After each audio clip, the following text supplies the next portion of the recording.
नमस्कार, आप देख रहे हैं बोल बिहार न्यूज। जन सुराज पथ यात्रा का आज रहा 56वां दिन। सुगौली से रामगढ़वा पहुंचे प्रशांत किशोर ने कहा कि बीपीएससी में भ्रष्टाचार का खामियाजा छात्रों को भुगतना पड़ रहा है। जन सुराज पथ यात्रा के आज 56वें दिन प्रशांत किशोर पूर्वी चंपारण के सुगौली से रामगढ़वा की ओर प्रस्थान कर रहे हैं। जन सुराज पथ यात्रा के कैंप से निकलने के पूर्व रोशनपुर सपहा स्थित जन सुराज पद यात्रा कैंप में उन्होंने स्थानीय पत्रकारों के साथ प्रेस कॉन्फ्रेंस किया और आगे की रूपरेखा पर भी उनसे बातचीत की। देखिए, बीपीएससी और सरकारी नौकरियों को लेकर बहाली को लेकर जितनी तरह की प्रक्रिया बिहार में चल रही है, उसकी विश्वसनीयता को लेकर एक बहुत बड़ा प्रश्न चिन्ह पिछले कई सालों के अनुभवों के आधार पर लोगों के मन में है। मेरे साथ कैंप में ऐसे कई लड़के हैं जिन्होंने अपने जीवन पिछले 2-3 सालों में बिहार के विभिन्न बहालियों के जो हिस्सा रहे हैं, उनका अनुभव ये बताता है कि उसमें बड़े पैमाने पर अनियमितता और भ्रष्टाचार के उदाहरण सामने हैं। कट ऑफ जो इस बार ज़्यादा हुआ है, उसमें लोगों का आरोप है कि ये सब मैनिपुलेटेड है। पिछला बीपीएससी अभी हम लोगों ने देखा, उसमें प्रश्न पत्र ही लीक हुए थे। तो बहाली को लेकर, नौकरी देने को लेकर, चूंकि नौकरी को लेकर इतनी अफरा तफरी है, इतनी कम संख्या में नौकरी है और इतने ज़्यादा बेरोजगार हैं कि उसमें हर तरह की जुगत लगाकर लोग किसी भी तरीके से नौकरी चाहते हैं, गलत या सही।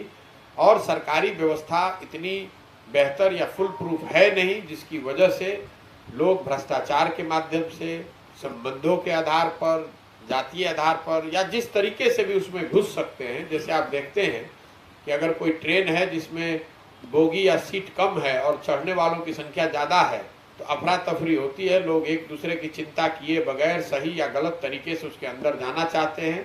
वही परिणाम, वही स्थिति करीब करीब बिहार में दिख रही है, जिसमें लोग नौकरी पाने के लिए किसी भी तरह येन केन प्रकारेण, गलत सही किसी भी माध्यम का उपयोग करके सरकारी नौकरी पाना चाहते हैं।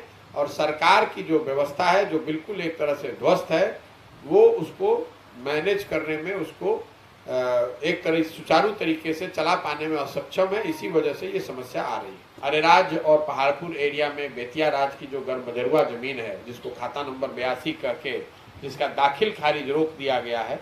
हालांकि तुरकौलिया और सुगौली में ये बात इतनी चर्चा में सुनने को नहीं मिली, लेकिन 2016 के बाद, खासकर वो अरेराज पहाड़पुर एरिया में लोगों ने बताया कि 2016 के बाद बेतिया राज की वो जमीन, जो लोग, जिस पर लोगों का मालिकाना हक दशकों से बना हुआ है, लोग मालगुजारी टैक्स हर तरह का देते रहे हैं, 2016 के बाद वो जमीन बेचने का अधिकार उनका खत्म हो गया है या एक तरह से रोक लग गया है, दाखिल खारिज नहीं हो रहा है। जिसकी वजह से किसानों के मन में एक बड़ी, या ग्रामीणों के मन में एक बड़ी मैं कहूँगा एंग्जाइटी है कि ये ज़मीन हमारी, जो हमारे बाप दादाओं की है या हमने खुद खरीदा है, ये ज़मीन अब हम बेच नहीं सकते हैं, इस पर हमारा अधिकार करीब करीब ख़त्म हो गया है।